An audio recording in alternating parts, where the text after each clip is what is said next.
Hey guys, how is everybody? I hope you're well. Hope everybody had a great weekend. We have got a little 200t here that needs bottom end rebuild on it. I know that won't make sense to a lot of people, but saw still has really strong compression, so we will be reusing the top end. And this saw, you know, it was built and ported by another builder a few years back.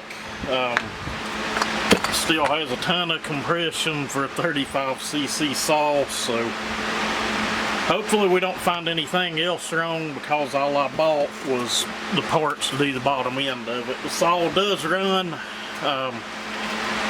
but you turn it up on it, once it gets hot, it just will not idle at all, no matter what you do. You turn it up on its side, it kind of goes all to hell.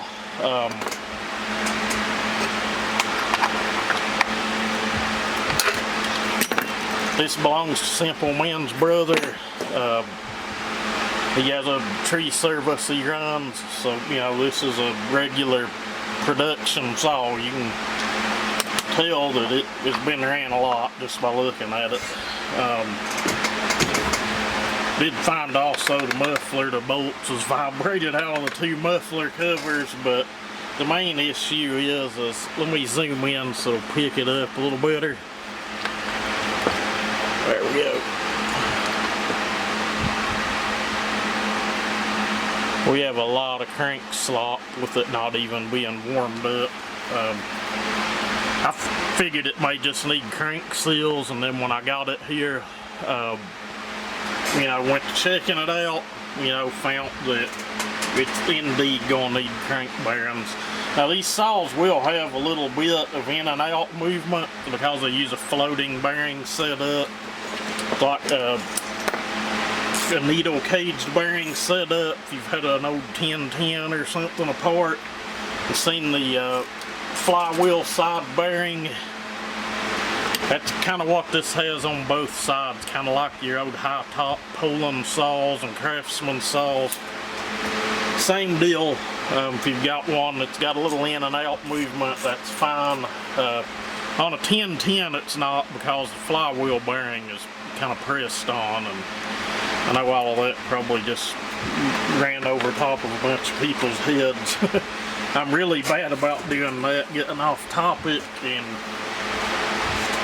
mentioning and talking about things that don't pertain to the saw we're working on. And you know, if this takes me just a little bit longer than normal to get apart, I apologize. I'm not exactly 100% fluent with these. I do have a 200t kit saw I have built myself. Other than that one and just a couple other ones, I've honestly not worked on these things a whole lot. But you know, it's a chainsaw. It's not that big of an issue. We'll get her done. I'm gonna pull that out. I've got a box here below me that I'm setting parts in. That should allow us to get in here and get the throttle linkage off, from what I remember.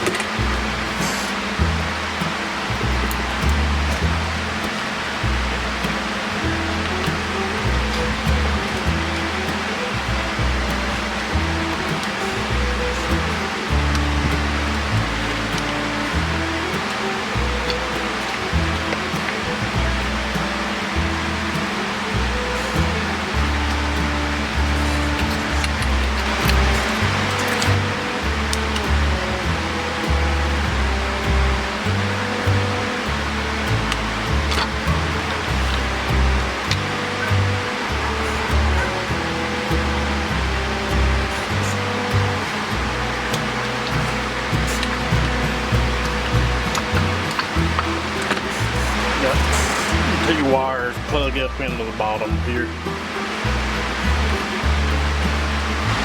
They're in to boot off.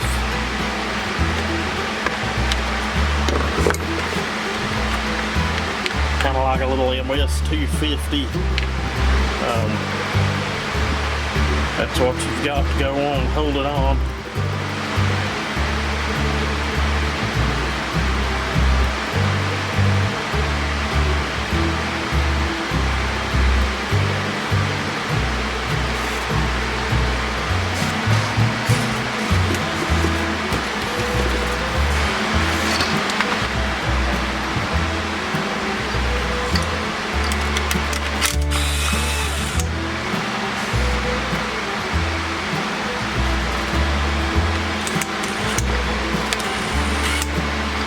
We're missing a screw down there. That one done gone and fell out.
Timing advance on it.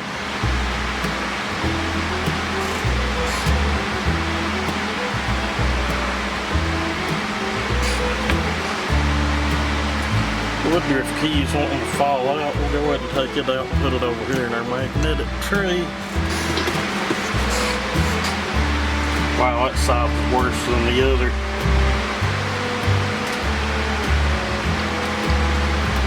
It is shot. The coil wire on these runs through the case and comes out. You either pull the end of your boot off or unscrew it out of the coil, which is maybe what I may do here.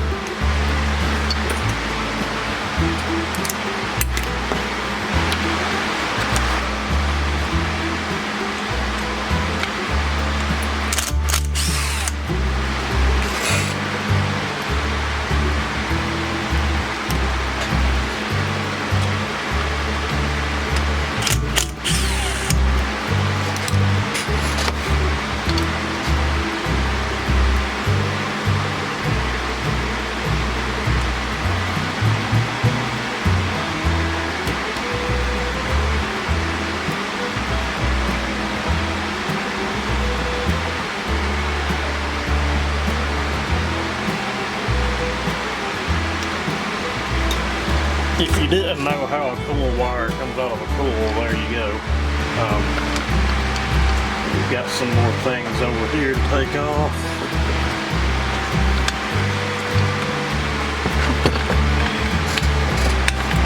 We'll have to find screws to go back in the muffler.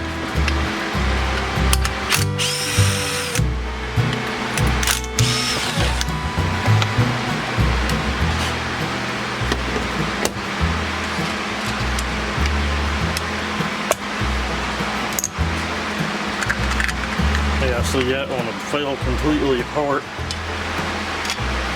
That muffler's broke. You're gonna need a muffler.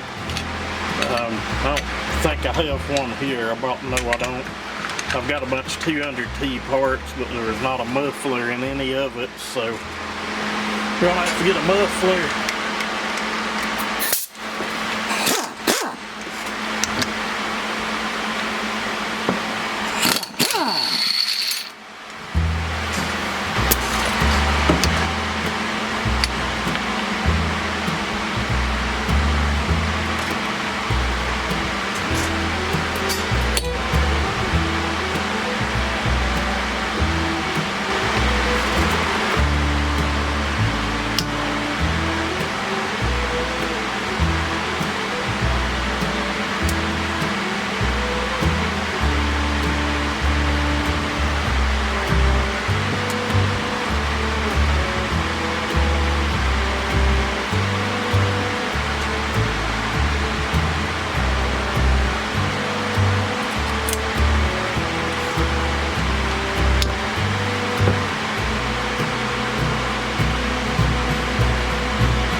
this lever on the cylinder.